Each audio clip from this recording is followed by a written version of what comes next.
Welcome to This Explainer. Ever notice how some people just seem bored holding a wrench? You know the scenario.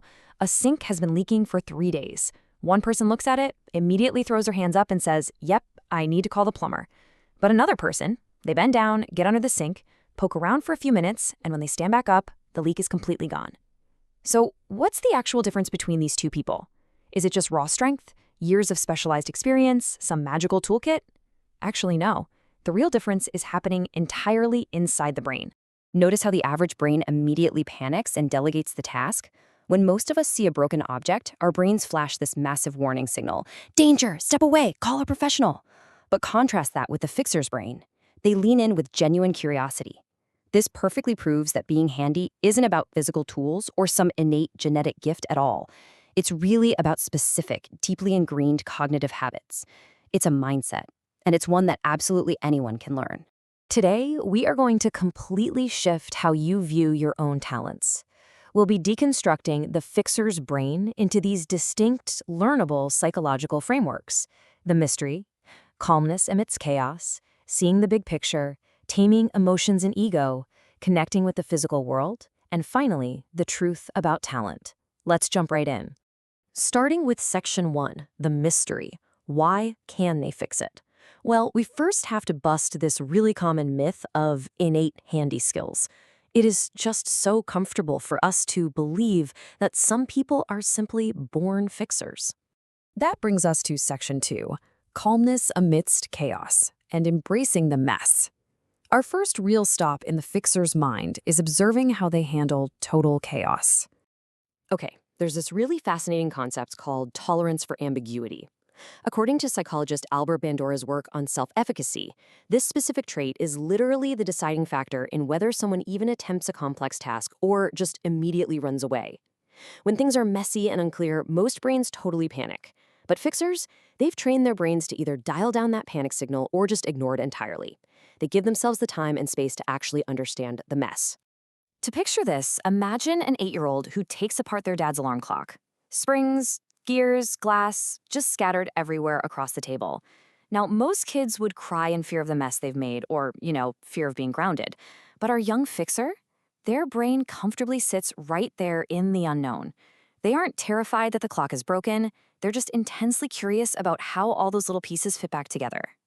Now let's move to our next trait in Section 3, seeing the big picture, where we realize it's all connected. Based on the brilliant work of environmental scientist Donella Meadows, fixers utilize what's known as systems thinking. This is a huge shift. It's moving away from seeing a car as just a magic box that gets you to work, to seeing it as a logical, connected system of fuel, electricity, and mechanical parts. Look, when a magic box breaks, you're helpless. But when a system breaks, you can trace the problem. So how does this play out in real life? Take the story of a 40-year-old accountant. She has absolutely zero formal technical training, yet she fixed her own aging washing machine 3 separate times over 5 years. How did she do it? By completely ignoring the broken box myth. She didn't just press a button, see it fail, and give up. Instead, she asked, okay, what connects to what? She traced the connections step by step to find the one single broken link in the chain. Because at the end of the day, systems thinkers know that a broken machine is usually just one small piece failing to do its job. But what happens when the repair doesn't go smoothly and the frustration really begins to mount? That brings us to Section 4, taming emotions and ego, and why you simply don't give up. Drawing from psychologist Paul Ekman's research on emotions, we learn that how we handle our feelings affects our behavior way more than the feelings themselves. We all know that 10-minute mark, right? You're trying to fix something, it's just not working, and a sudden wave of anger and anxiety hits you. You literally want to throw the tool across the room.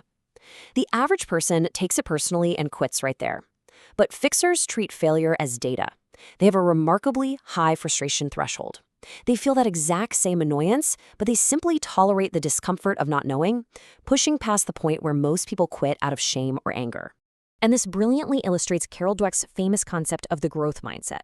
Honestly, a lot of repairs aren't ruined by the complexity of the task. They're ruined by our own ego.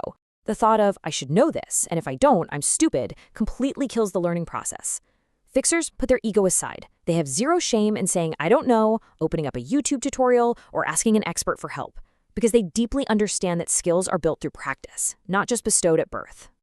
Next, in Section 5, Connecting with the Physical World and Hands-On Learning, we look at how this lack of fear lets fixers build up an incredible internal database over time. Let's look at how this builds our brain's architecture. Jeff Hawkins' theories on intelligence explain a phenomenon called pattern matching. Think of it like this. Every single past failure, every snapped piece of wood, every weird engine noise is logged into the brain's internal database. So when a master craftsman hears a strange hum, their brain instantly scans its history, matches the pattern, and intuitively diagnoses the problem. It looks like magic to the rest of us, but it's really just a massive, hard-earned database of trial and error. But it goes even deeper than mental databases. It's a physical connection. Sociologist Richard Sennett talks about how the hand actually teaches the brain through the resistance of materials and the pressure of tools. It builds what he calls physical confidence. This perfectly echoes Viktor Frankl's brilliant psychological insight. Meaning is born from action, from creativity, and from connection with reality. When you fix something with your own two hands, you aren't just solving a technical issue. You're actively proving to yourself that you can impact and shape the real world around you. Which brings us to Section 6, the truth about talent. It's time for a major paradigm shift regarding your own abilities. If fixing things is truly just a set of psychological habits, tolerance for ambiguity, systems thinking, checking your ego, and pattern matching, I really have to ask you to deeply consider this. Where does your hesitation actually come from? Why does that inner voice immediately whisper, "I can't do this"? The reality is that feeling of inadequacy isn't innate. You weren't born afraid of a leaky sink. It's conditioned. Think about your own past for a second. Maybe you were scolded as a kid when you accidentally broke something at home. Maybe school taught you that making a mistake meant a bad grade and punishment. Or maybe you're just constantly told, hey, don't touch that, let an expert handle it. These environments wired your brain to believe that trying is inherently dangerous and that failure is a source of shame. But today, we've learned the truth. It's not about talent at all. It's about psychology. I want to leave you with this profound thoughts to end our explainer today. The true craftsman is not the one who never broke anything, but the one who broke enough things to stop being afraid of a broken thing. Remember, your ability to fix your world, to reclaim your physical confidence, starts the exact moment you finally let go of the fear of breaking it. So what broken thing are you going to tackle today? Get out there, embrace the chaos, and start tinkering.